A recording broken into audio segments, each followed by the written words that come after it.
莹莹，对不起啊，我来迟了。分明是我来迟了。是我来迟了，都没能赶上看你采花。那既然迟了，可愿受罚？愿。抬我。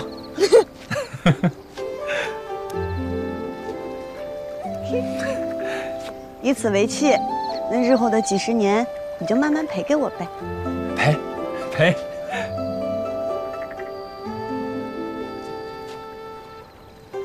原来你看中的是景王啊！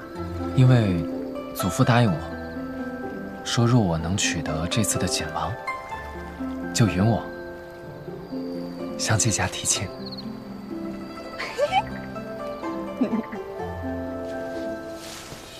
怎么还没有放飞就灵验了呢？莹莹，能放起来？啊，放。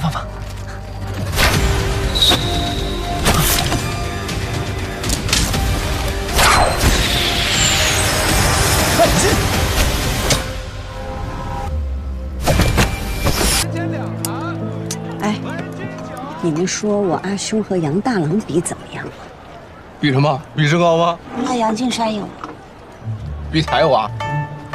杨敬山可是一州景王。那比人品和风度，我阿兄总赢了吧？比人品，你阿兄赢了。杨警官，请坐。哼，你来干什么？上次的事也还没找你算账呢。昨日闲来无聊，在山中抓了这个，本想送给我的好兄弟们，但是吧，好兄弟，你最好。哎，这是你们今日要卖的。杨警官想知道？说说吧，我要付出什么代价？今日芳菲宴，蜀锦人家共襄盛举，自然少不了这争魁首的。让一下。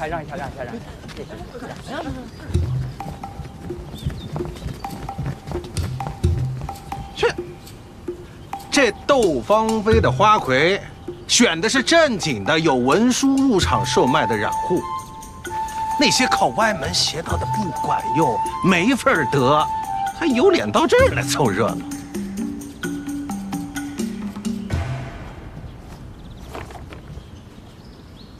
本次窦芳菲盛会第3名，共售卖170罐。王氏染坊王掌柜。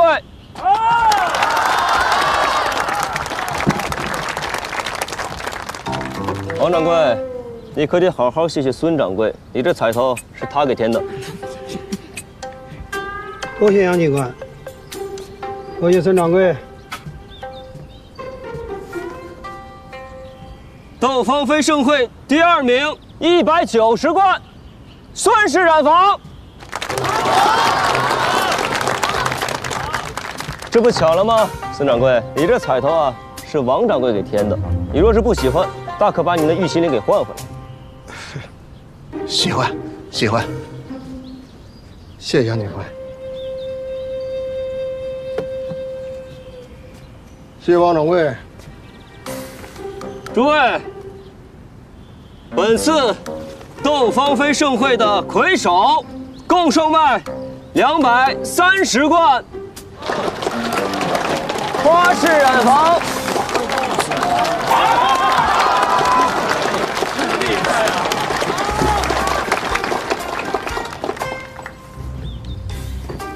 黄掌柜，这也算是物归原主了。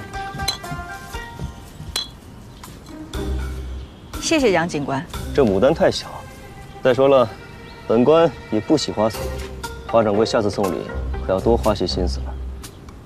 还有啊，其他的掌柜们也请放心，你们所添的彩头稍后会逐一还给各位。哦，对了，顺便说一句啊，飞花会的季娘子，他们没有入场文书，不能算作在内。不过，他们的朱颜驼总共售卖了多少来着？250罐。250罐。这250罐，这比魁首季娘子我知道。这飞花会是什么呀？哎，诸位，来呀！是由浣花染坊、落霞染坊、映溪染坊、流月染坊等联合成立的新行会。虽成立不久，但亦有壮志。我们立志做这益州城最好的染户，还望各位前辈多多指教。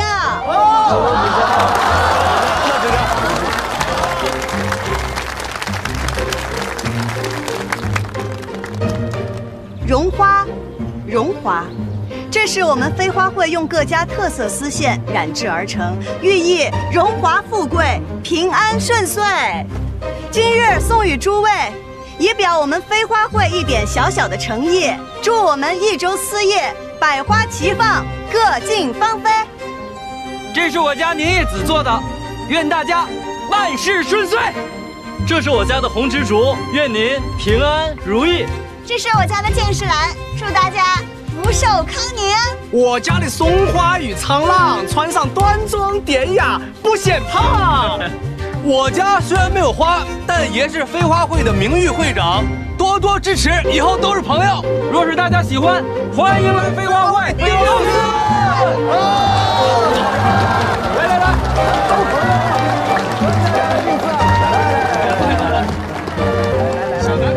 多谢杨警官锦上添花。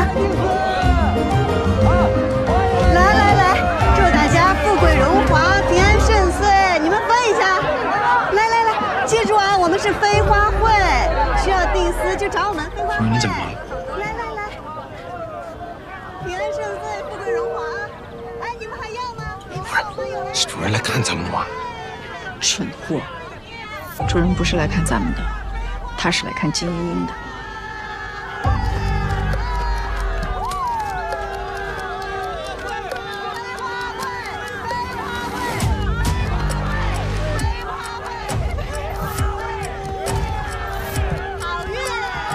季英留着就是个祸害。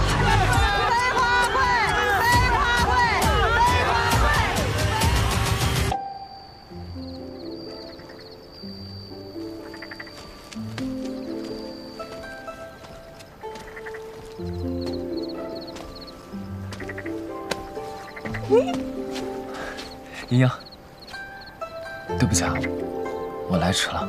分明是我来迟了。是我来迟了，都没能赶上看你采花。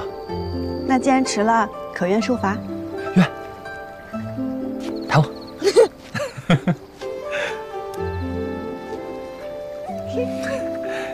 以此为契，那日后的几十年，你就慢慢赔给我呗。赔。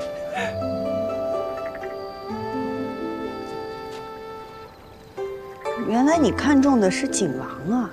因为祖父答应我，说若我能取得这次的锦王，就允我向这家提亲。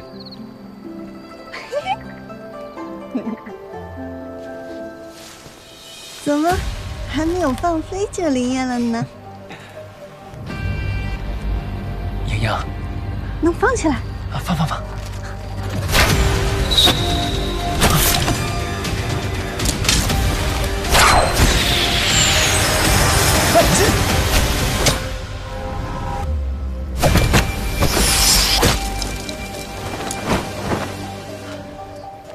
你没事吧？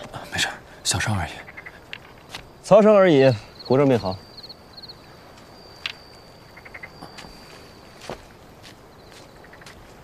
多谢杨警官出手相助。多谢杨警官。不必客气，我这么做呢，是为了日后有个丝儿线儿的找人帮我看一看，便好意思开口了。杨警官怎么知道我们在这里？你觉得谁会害你啊？花掌柜，今日在芳菲宴上，我狠狠地削了他面子。除了他，我想不到别人。明明是我在问你，怎么变成你问我了？你怎么知道他要害我？我在那会场上看他神色不对，也留了心。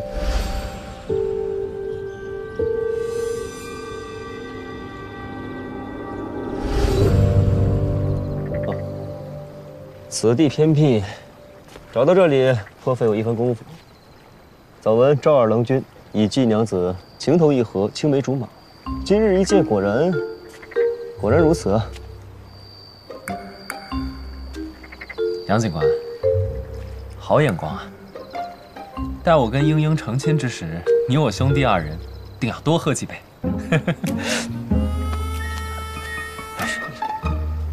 好。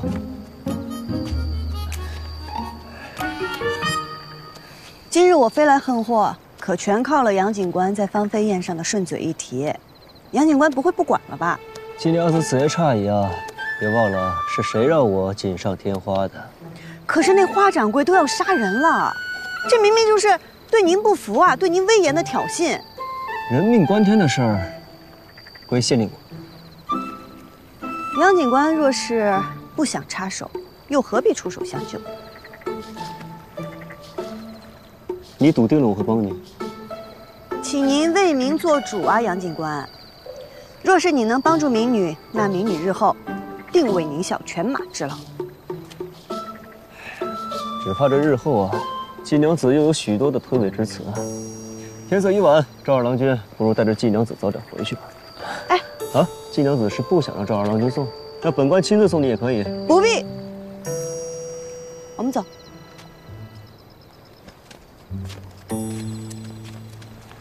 英英，你与这杨警官很熟悉吗？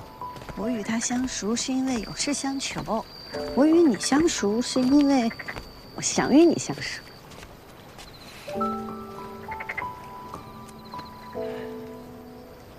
杨警官，杨警官，跟上那刺客了吗？咱们的人暗中盯着。你看这支箭，这是军中之箭。华家背后之人来头这么大吗？华家是个突破口。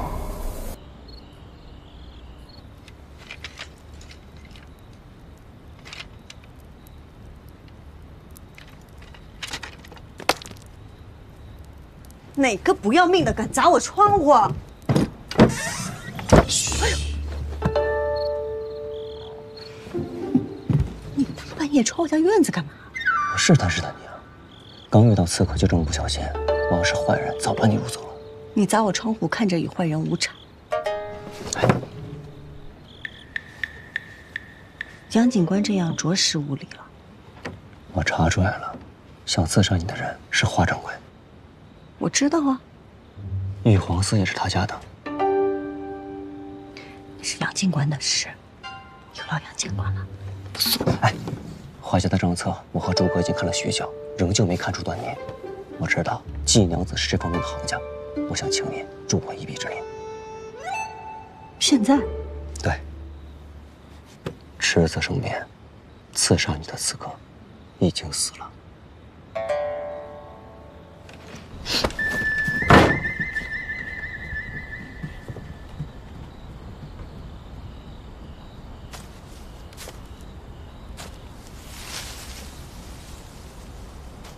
看来是有点晚了。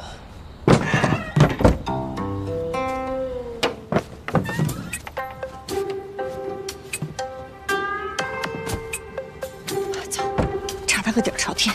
哎，往哪儿去啊？哎，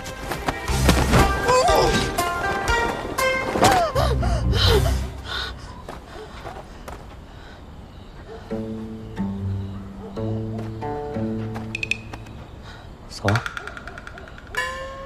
杨金兰，我打死你！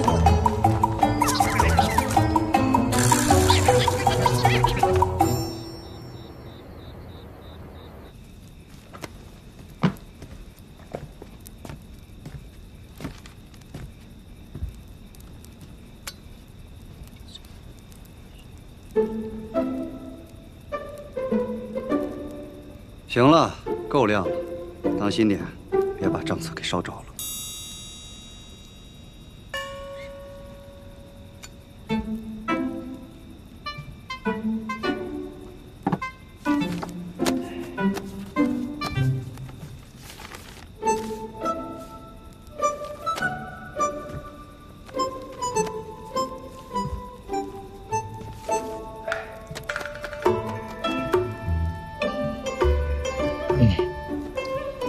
看不懂呢，可以安静地坐在一边，这不乱伸手啊，也是一种帮忙。说的好像你能看得懂一样。当然了，你想啊，他若真做了坏事，定然有一本私账，怎么会在公账上记录？你知道什么是假账吗？虚虚实实，不会全真，但也不能全假。即便他手里有一本私账，他的公账上也不可能半点痕迹都没有，不然这账抹不平。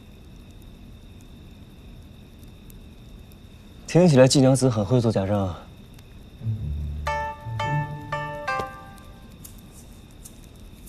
哎呀，警官府怎么有些许闷热呀？诸葛，打岔。杨警官，我觉得有些事情呢，还是亲力亲为的好啊。哎呦，闷死了！明白了。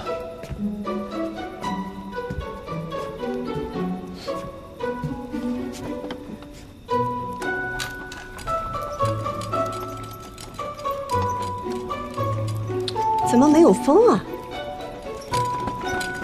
这回可以了吧？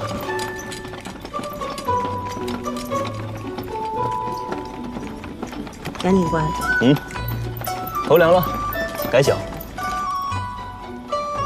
账有问题。发现什么了？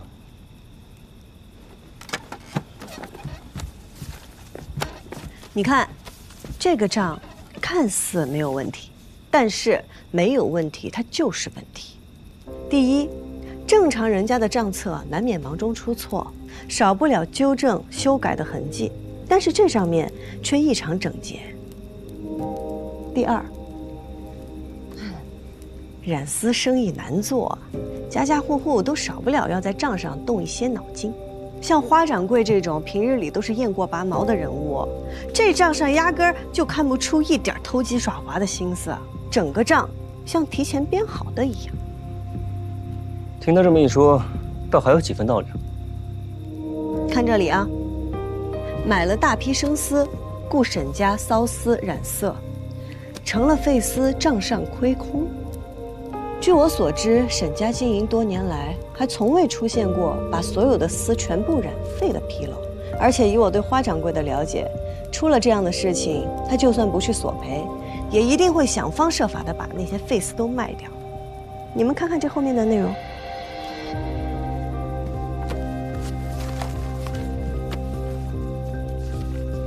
这账上后面的内容既无索赔，又无折价售卖，那这批丝去哪儿了？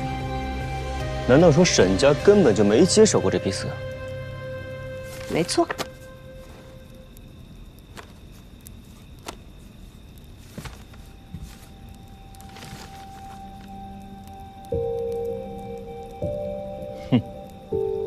靠走空账这法子，不知道他花家这一年能钻多大的空子来。不只是走空账，要是我们一本一本细细比对，还能发现更多的问题。可以了，有了方向，剩下的就交给他吧。哦，好。他一个人能查得完吗？放心吧，单凭这一条就可以定花家的罪，不会让你白受委屈的。我这么做又不是为了针对花家。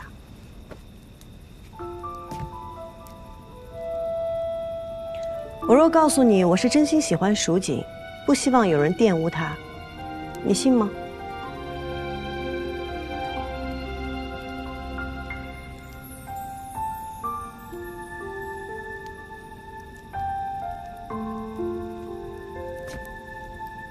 不信算了。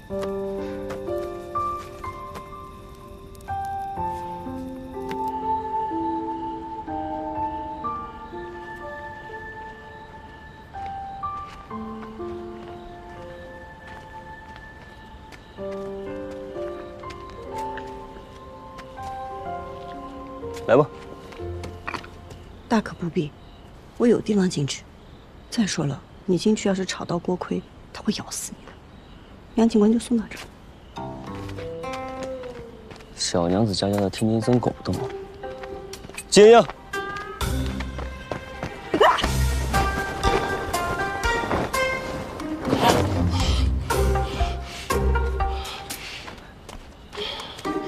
杨景兰。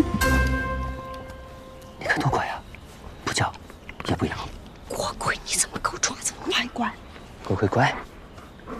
果然啊，我犬自有恶人磨呀。在季娘子心中，我就只配恶人这2个字了。若是真的查出账目有问题，你真的会抓花家吗？不抓查他干嘛呢？好了，乖啊。花家的靠山可能在长安，所以呢？你小心些。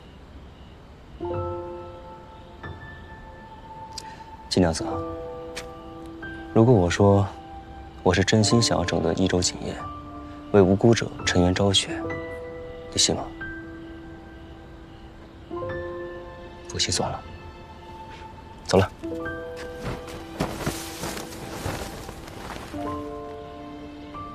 人不是个好人，但似乎是个好官。说的没错。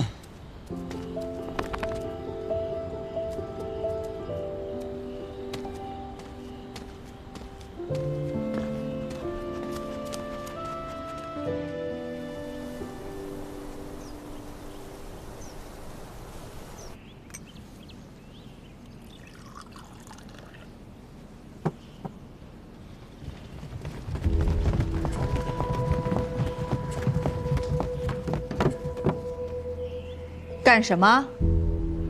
你们凭什么私闯我花家府邸？花掌柜，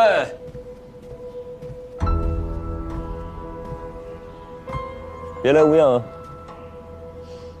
杨警官，你也别来无恙。甚好甚好。我记得，过去我是孝敬过您的。就算您嫌少，也不至于今日来抄我的家呀。你们花家偷做假账，逃避税赋，真当本官一无所知呢？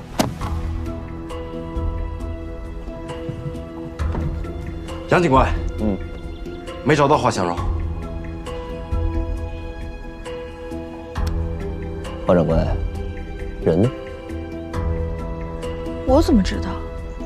他平日里就爱在外面鬼混，昨天晚上骂了他几句，他就跑了。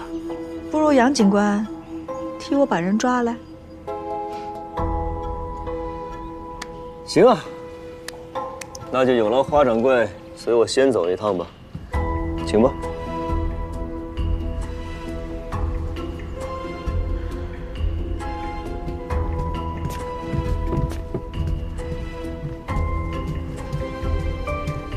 那杨静兰不由分说的就抓了花掌柜，是不是查到了什么？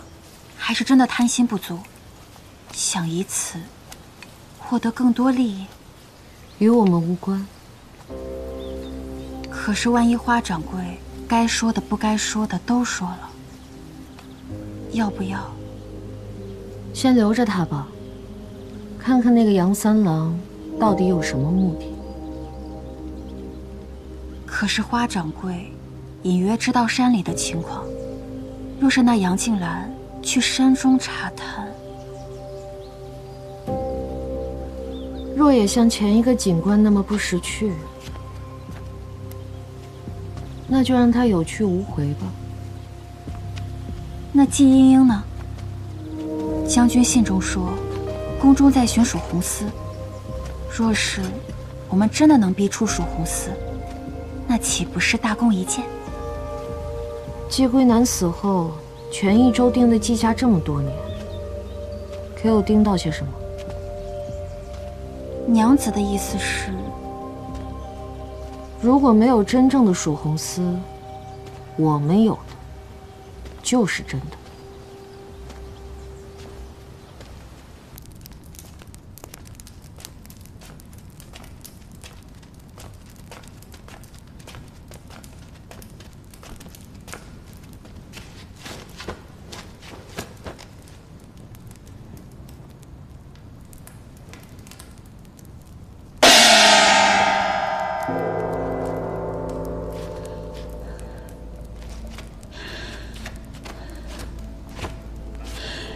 杨警官，求您放过我吧。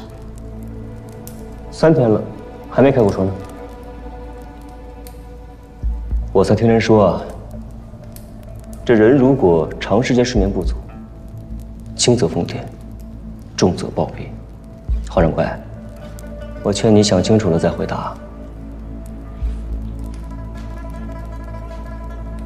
民女昭，民女贪财，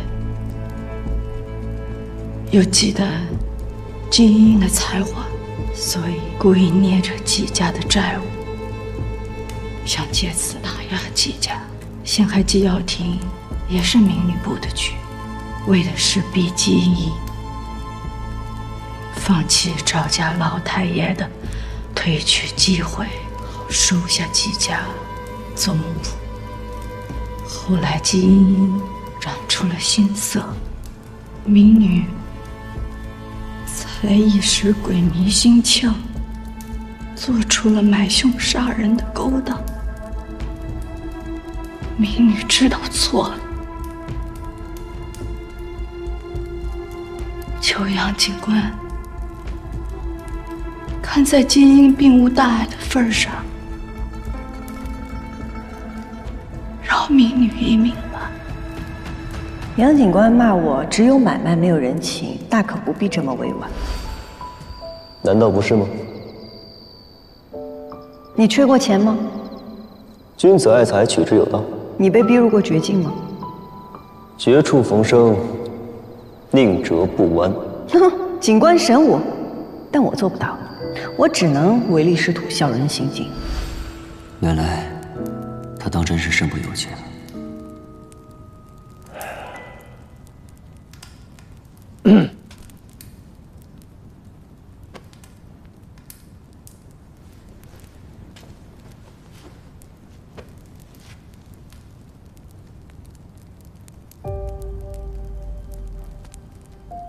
除了买凶杀人，可还有别的罪行？没有了，真的没有了。你在浣花溪做了那么多事，背后是谁在给你撑腰？都是民女自己在生意上有图谋。那你用着玉皇丝，是要图谋什么？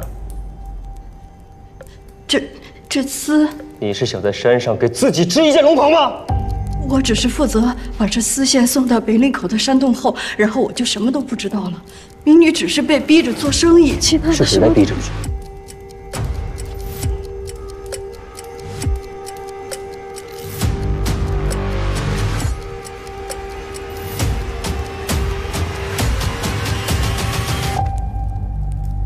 不说。你是觉得逼你的人会来救你，还是指望花小龙回来救你啊？亦或是因为花小龙那个人不得不来救你？难道就真的没有办法了？有。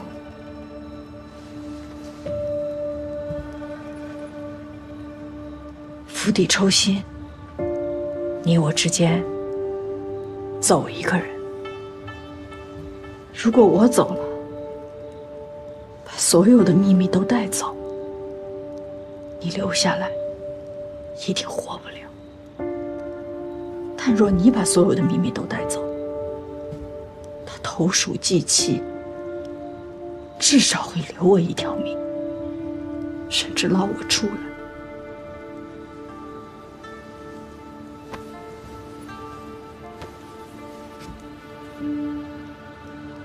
华香荣，你在外面，是我活下去的希望。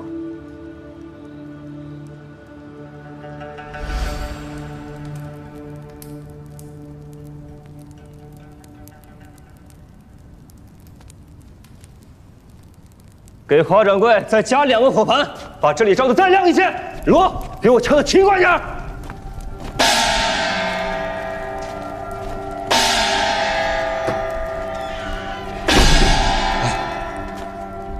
说的可信吗？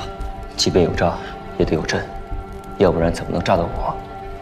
你这是引火自焚啊！放心吧，烧不到你。如今咱们手上没有其他线索，就算是有诈，咱们也得试上一试。先让暗卫去他说的那地方附近搜查一番，如有异常，不要轻举妄动，等我过去。好。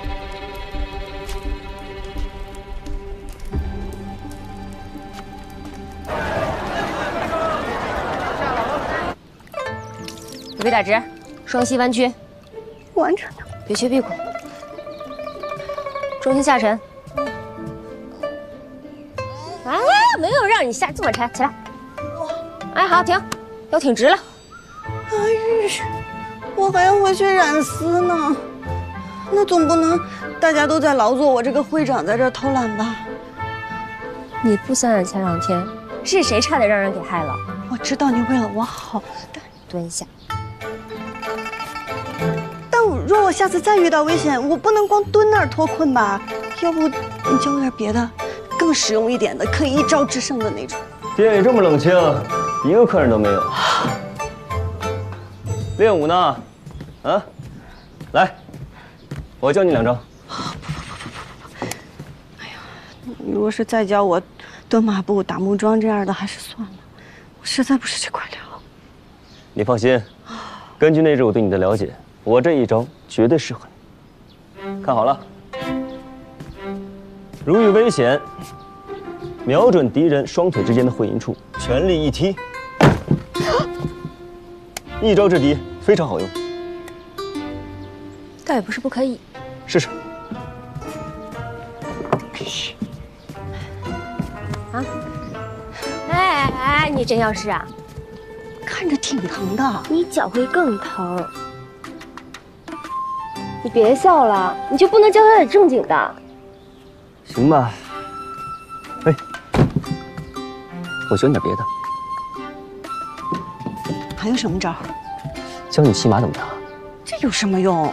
打不过可以跑啊！你骑了马，别人追不上你，包教我会。可是你要教就好好教，我给你拿点点心去。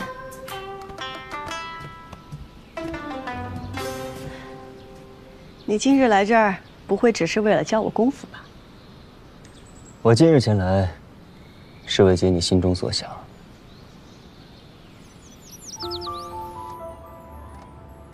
如今我心中最要紧的便只有一件事：朱延陀登基造册。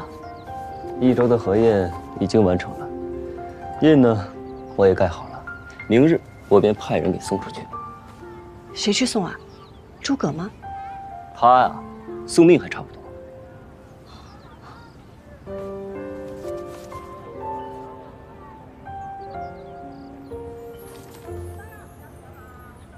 这花掌柜的背后，可不简单呐。他已将所做之事，都向我招了。是我先前一直觉得，你一心生意，无心其他。可现在看来，你确实是无暇有心。能将眼前的日子过好，就已经很不容易了。是我失言了。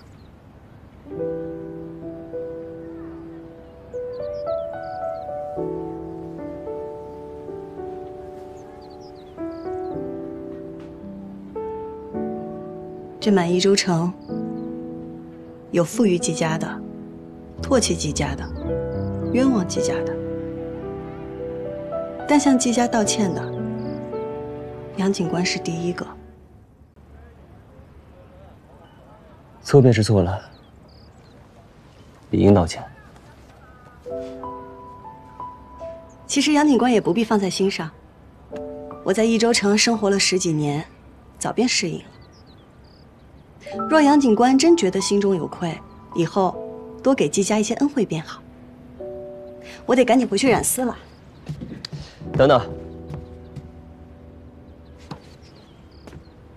既然是道歉嘛，总要有些诚意才是啊。这是什么？这什么都没有啊！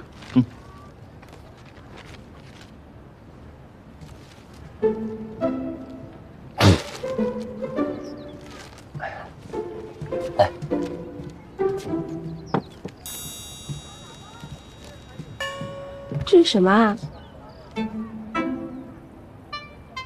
你送的？你用的什么染料？你怎么知道我用的是染料？你在我面前炫耀别的，我也不稀罕呀。那你是想要恩惠呢，还是想要这个呀？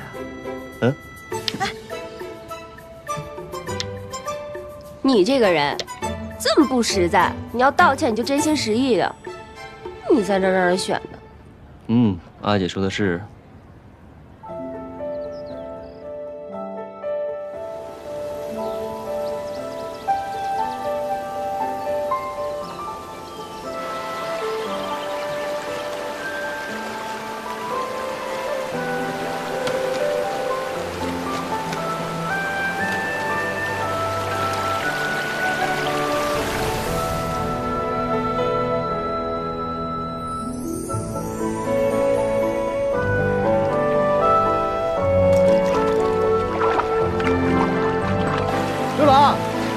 我刚才看到你夫人在喊你快点回家吃饭呢。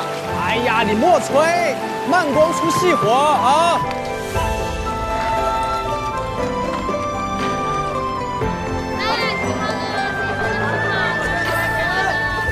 太费红花饼了。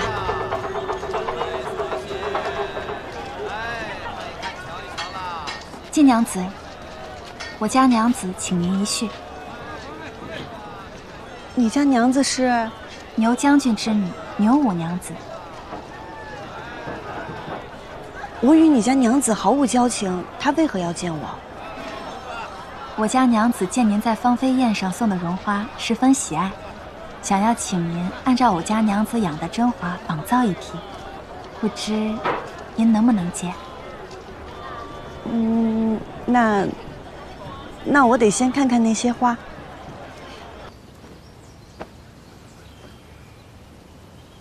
其实我很早就想与季娘子一见了。茵茵一介民女，与娘子只有过一面之缘，娘子是如何知道我的？斗芳菲上飞花漫天，朱颜驼一鸣惊人。在这一州城内，谁不知季娘子名声？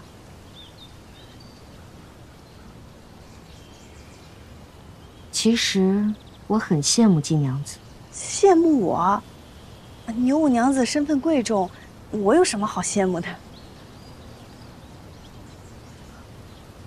我想如季娘子这般，以女子之身成就一番事业，向我阿耶证明，女子并不是只有嫁人这一条出路。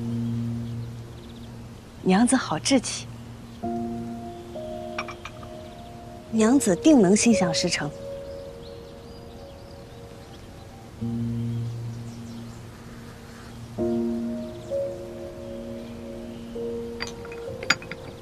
好茶。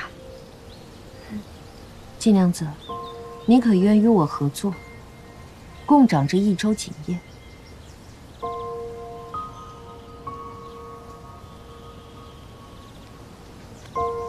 我知道季娘子与赵二郎君两情相悦，却受赵家阻挠。我可成就你与赵二郎君的一纸婚约，亦可让季家重回你阿耶在世时的荣耀。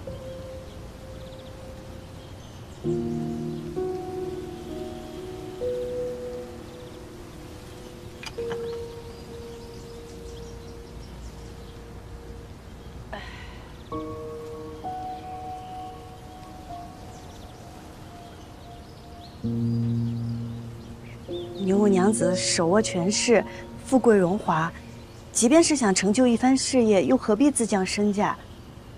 都说伤者为鉴，茵茵实在难以相信娘子的一番言辞。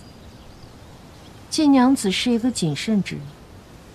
好，那我便带季娘子去看，我所求为何。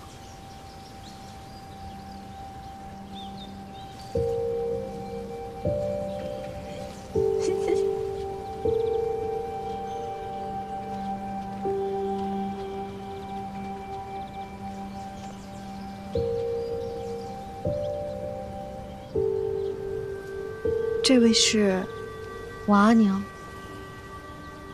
我阿娘16岁便嫁入到这里，为我阿爷生了5个孩子。我阿爷一心只想要一个能跟他行军打仗的儿子，可惜接连5胎都是女儿。生我时他身子彻底败了，再也无法生育，也再未踏出过这个院子。将军，什么时候回来呀？夫人她也不认得我。将军，她现在是一个只会等待丈夫回家的女人。我的4个姐姐都被我阿爷嫁给了同一族人，能帮助她换取权力的人。我也同样嫁过2任丈夫，但我不服。女子不能从官，我便从商。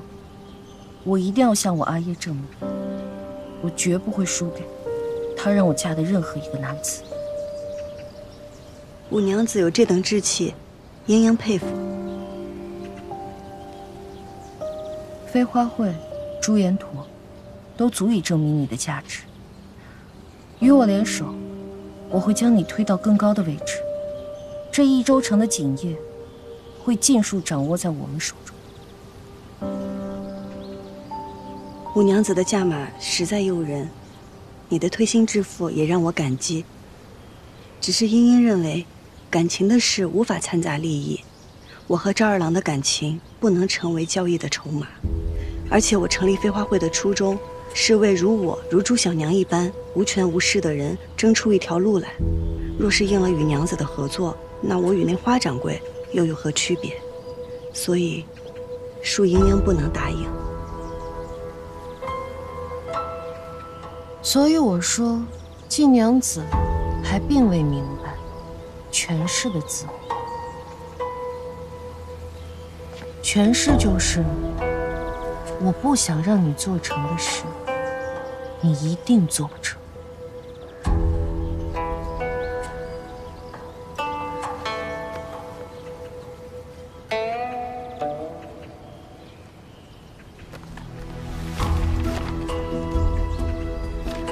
登记造册的文书不是应当送往长安了吗？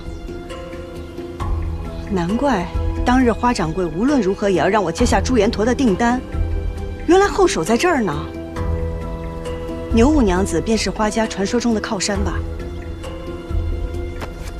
这不重要，重要的是季娘子可否回心转意。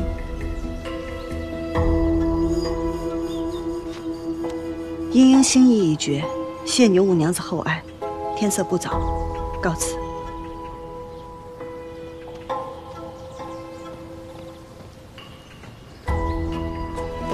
季娘子，请留步。哎，你们干什么？放开我！放开我！啊！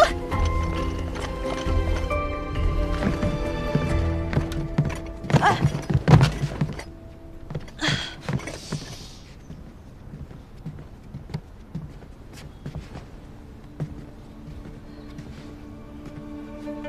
季娘子，我给过你机会。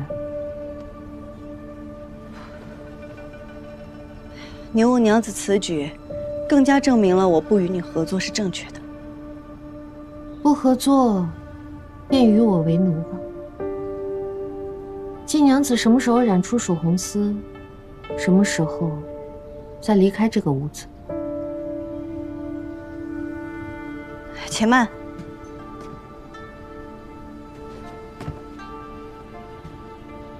现在后悔，已经迟了。牛五娘子，可否与家里去一封信报平安？我不想让他们担心。你也不想事情闹大吧？小门小户没处闹，可国舅爷还在我们飞花会呢。给他纸笔。是。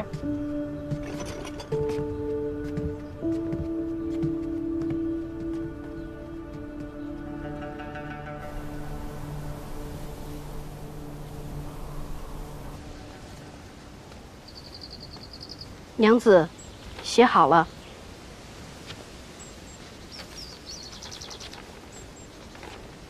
阿兄阿娘，我打探到，益州城300里外发生山石崩塌，造册文书被堵在那里。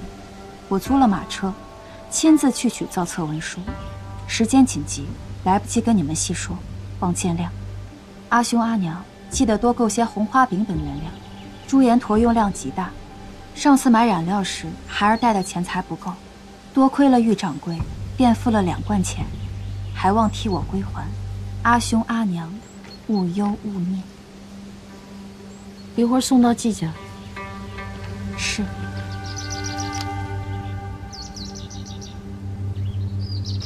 看好他，他若逃了，便用你的命来替。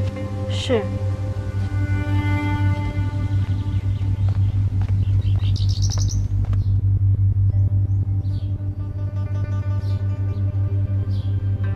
这些都是人属红丝的原料，怎么备得这么齐？你还不干活，磨蹭什么呢？我盯着你呢。想染属红丝，就这些普通的原料，那怎么行了？那你还想要什么？我要楠木烧的锅灰8两，长在山石中的茜草1斤，清晨缀满露珠的红花3斤半。就这些吧。你可别想耍什么花招！还不快去！耽误了染丝，你负得起责吗？你等着！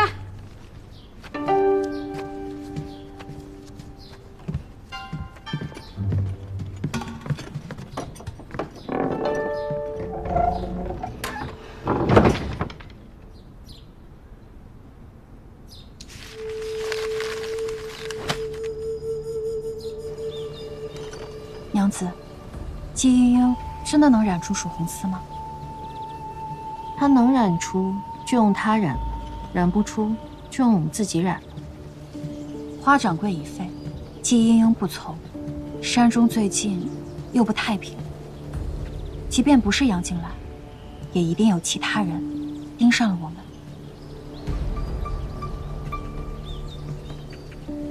隐藏一滴水，最好的办法就是放入海中。织机本不应该出现在山上，但若出现在井房内，那么谁也不会怀疑。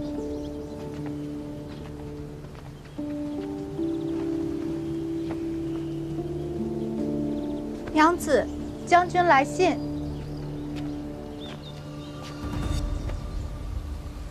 你们都下去吧。是。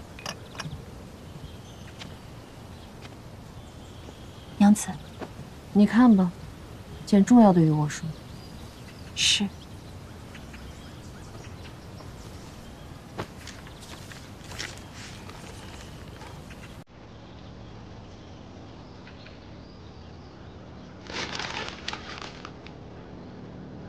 将军又着人为您相看了，是已有节度使的远亲，要娶您做田房。将军他，您毕竟是他的女儿，又不是一件礼物。小声些，这里是牛府，不是我家。雨渊实在是替娘子不平。季莺莺喜欢的那个郎君，是益州锦户赵家的，叫赵修缘，好像是。赵家足够做那片藏水的海王。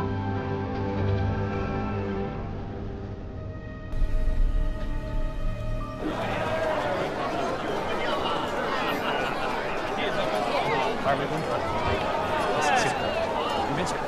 来，二位。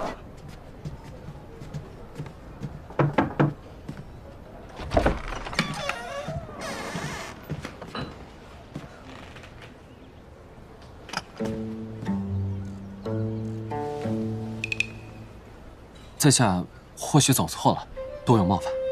没走错，是我约见的赵二郎君。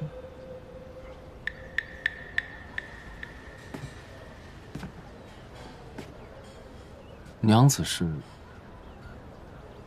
家父是益州府副都督牛己，我在家中行伍，郎君应该听说过我。牛五娘子，不知找赵某是为何事啊？郎君确定要一直站在那里与我说话？素昧平生，为娘子清誉着想，赵某还是站在这儿吧。我的名声你是知道的，一直站在那里是对你的清誉不好。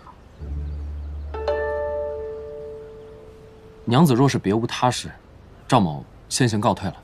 我是季娘子的朋友，还有几句话想让我告诉你。玉言，是。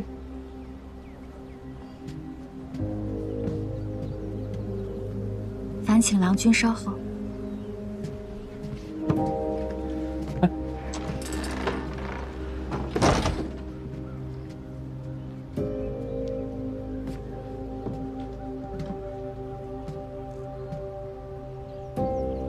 牛五娘子，到底是为何事啊？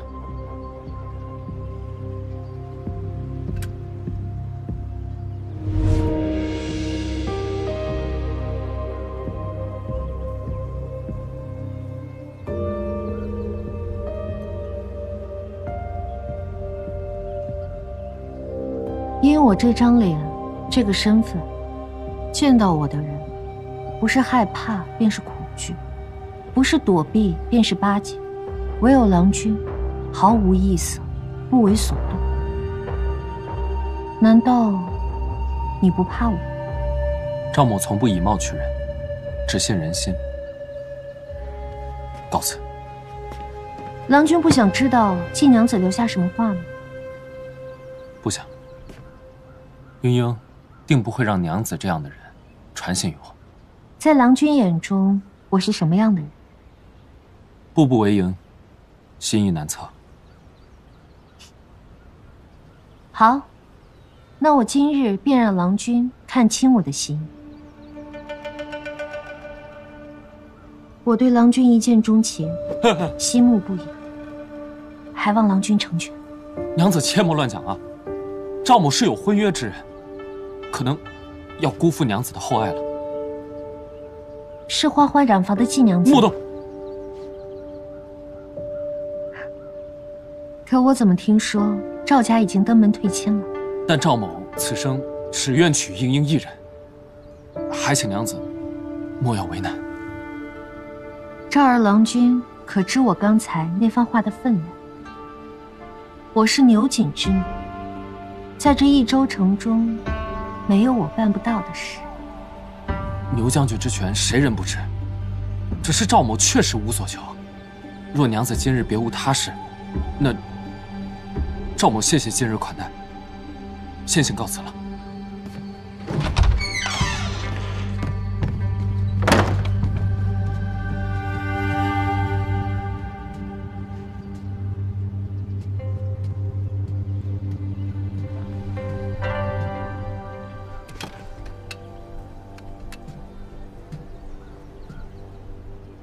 稍后赵老太爷便会听闻娘子为约见赵二郎包下整个散花楼的事。只是这赵家真的会有动作吗？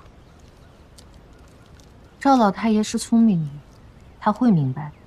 可是娘子当真要选择赵二郎君吗？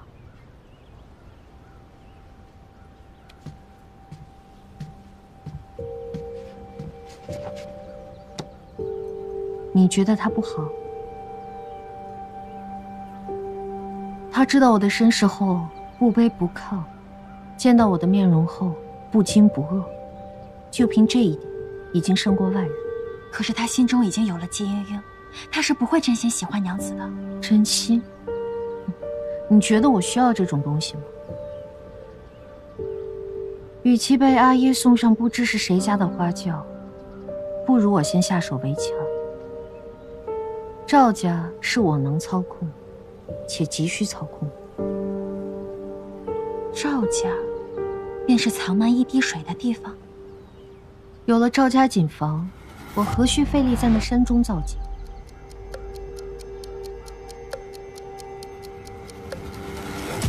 季英英，既然你不肯屈从于我，那我只好横刀夺爱了。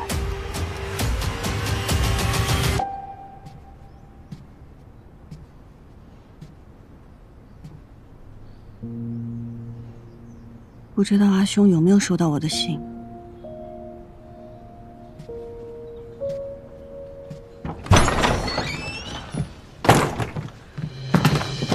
我问过玉元姑娘了，她说染曙红丝根本就不需要你说的这些东西。你耍我是吗？染丝的是我，他们知道什么？你还顶嘴！看我教训你！看我教训你！你还跑！你还顶嘴！我看你怎么跑！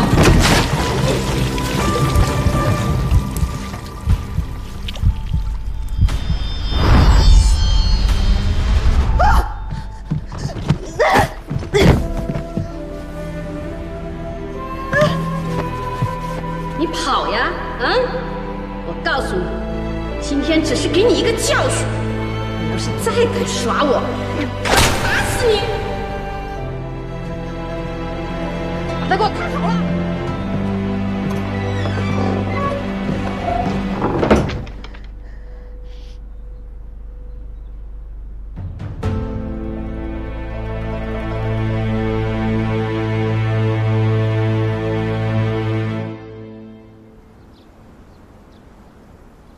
祖父，听闻牛五娘子对你有意，祖父怕是误会了。我跟她只是萍水相逢，一面之缘，何来有意无意啊？是她无意，还是你无意啊？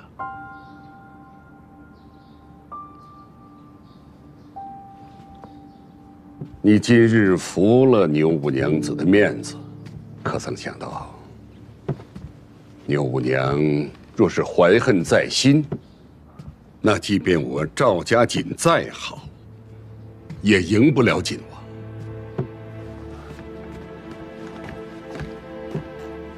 祖父，可我已和英英情投意合，定然接受不了牛五娘子的好意啊！糊涂！我同意你娶季英英，是因为她手握飞花会和朱颜陀，嫁到我赵家如虎添翼。秀媛，可若是你能娶牛五娘，孙儿不愿。放肆！我已派人去牛家提亲。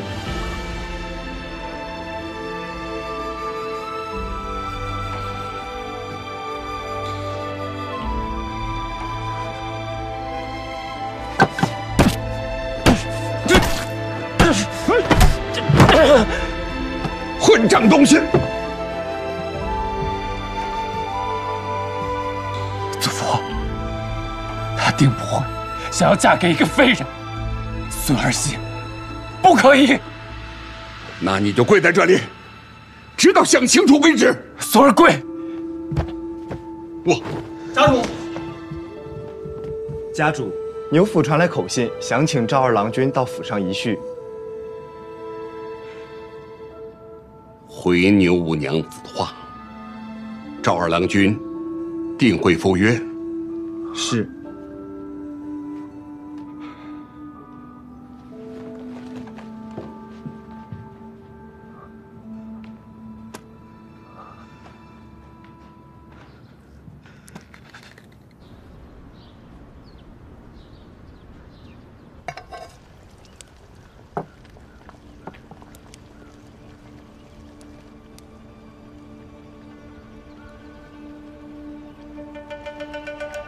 郎君看起来憔悴了不少。拜牛五娘子所赐。我可什么都没有做，是你赵家来我府上提的亲。牛家权势滔天，昨日散花楼一见，你是不是就早已设计好今日的一切？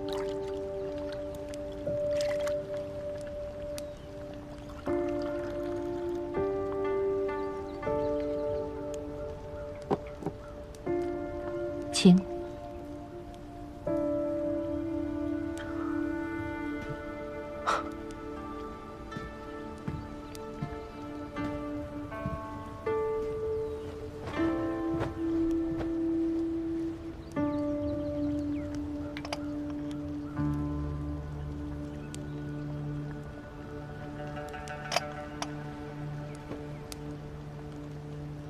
即便不喜，也不露声色。郎君让人钦佩。方才郎君问我是否有意为之，可怜我一片真心，竟被郎君说得如此不堪。你我不如开诚布公。你愿自降身份，加于我这商户之子，到底有何居心呢？待我们成婚之后，有些事情我自会向你报的。看不出啊，牛五娘子为了将自己嫁出去，如此着急。放肆！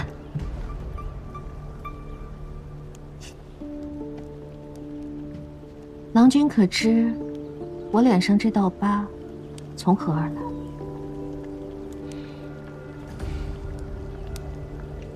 人人都道我牛五娘命不好，克夫。实际呢，是我想他们死，所以他们死。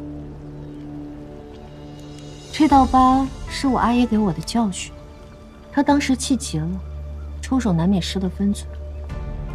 可是我很感谢这道疤，他为我换来了掌权办事的机会。权势曾经强迫过你，如今你拿它来强迫别人，这便是权势的美妙之处。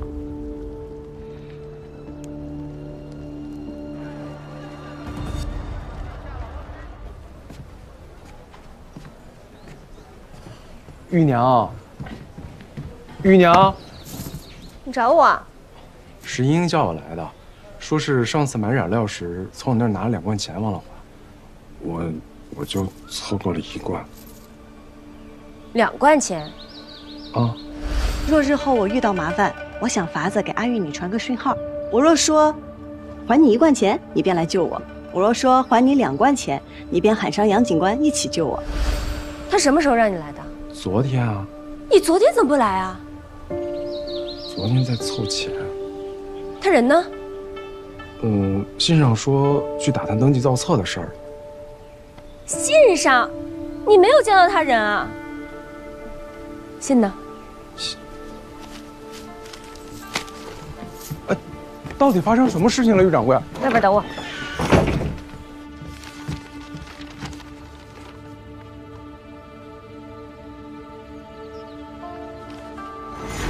我为什么要救你啊？杨警官爱民如子，我可没有你这样的逆子啊。我若真危机到需要2位一起来相救，那么杨警官之前想知道的事情，你问什么我便答什么。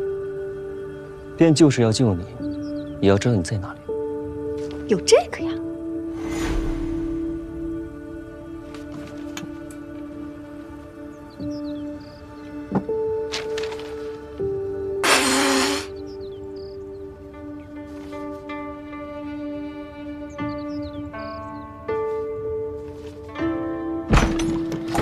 到底发生什么事了？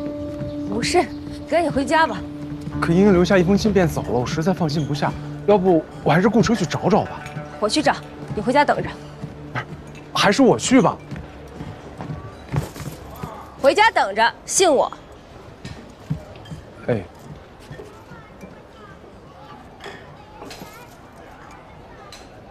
今日我请郎君前来，还有一出戏，想与郎君共赏。看完了，郎君说不定会改变心意。